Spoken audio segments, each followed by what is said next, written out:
Episode 3. Stairwell Test. The school sat above the square like a box of glass and paint. A bell tone rolled across the yard, flat and quick. A teacher clapped once. The crowd adjusted. Chalk dust hung in the corridor light. Posters repeated the week's rules in 3 languages. A small screen near the office cycled notices. Inspection window, 10:30 to 12. Curfew extended. Nnennaya checked her satchel strap and found the worn patch with her thumb. She kept her breath small. 4 in, 2 to hold, 6 to let go. Heat pressed faintly under her left shoulder where the glyph mark lived under the skin. Quiet, contained. Inside lanes, a monitor reminded a row of first years.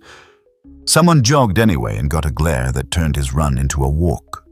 A drone crossed the windows, lens tilted down, then glided off. She took the left stairwell to the 2nd floor.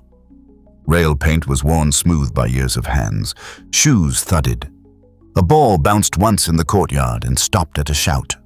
Laughter started too loud near the landing and fell to the level the building allowed. Order mattered more than sound. Halfway up, the flow jammed. 2 older students blocked the turn, shoulders wide, talking without malice.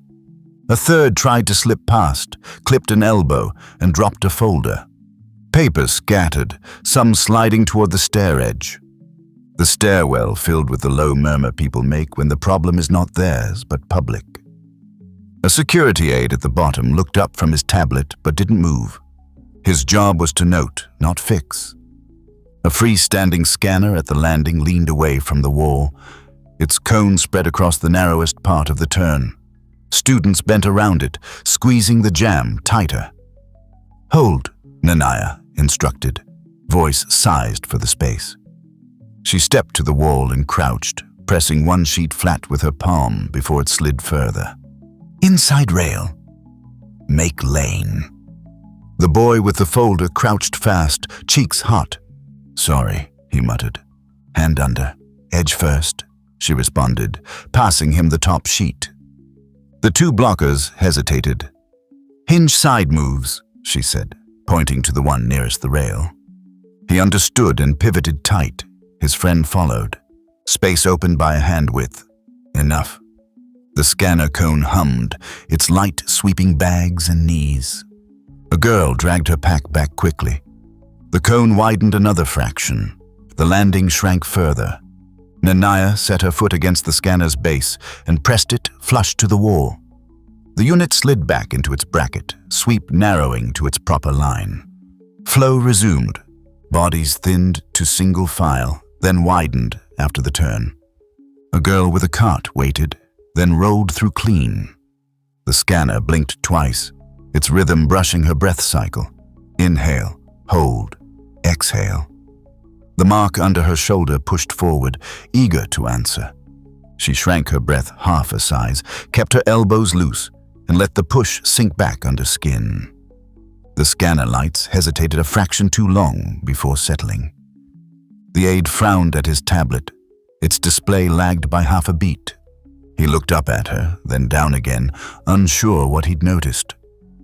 A student at the top of the stairs glanced back once, puzzled, but said nothing. The jam was gone. The lane was clear. "Go," she told the boy with the folder. He obeyed. "Thanks," he added, voice low. "Pay attention," she replied. The stairwell sound reset. Shoes, a cough, a bag scrape. Nnennaya checked the scanner one last time with her foot. Solid. At the landing, a wall screen flipped to a new notice. Random depth scans active. Cooperate for speed. Smaller font, like someone didn't want to start panic. A pair of drones crossed outside the windows and split, one climbing, one descending.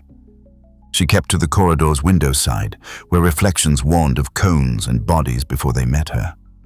Near the door, the guard's handheld beeped and showed a small lag. He tapped it, annoyed. She filed the detail with the others. Stairwell scanner drift, handheld delay, new depth scan notice. Patterns were not hers to solve, but they were hers to survive. She sat second row by the window, satchel by her foot, strap at its angle. The teacher wrote review on the board. Pens scratched. Outside, another drone dropped lower, as if curious. When the bell rang, the hall folded into exit lanes. The same screen updated. Checkpoint Titan 12:05 to 12:30. Students groaned and adjusted bags. Nnennaya touched the strap's worn patch and did the math. Short route meant peak queue. Long route added minutes, but dropped one scanner and 2 sightlines. She chose left. As she turned, the stairwell scanner flickered once more.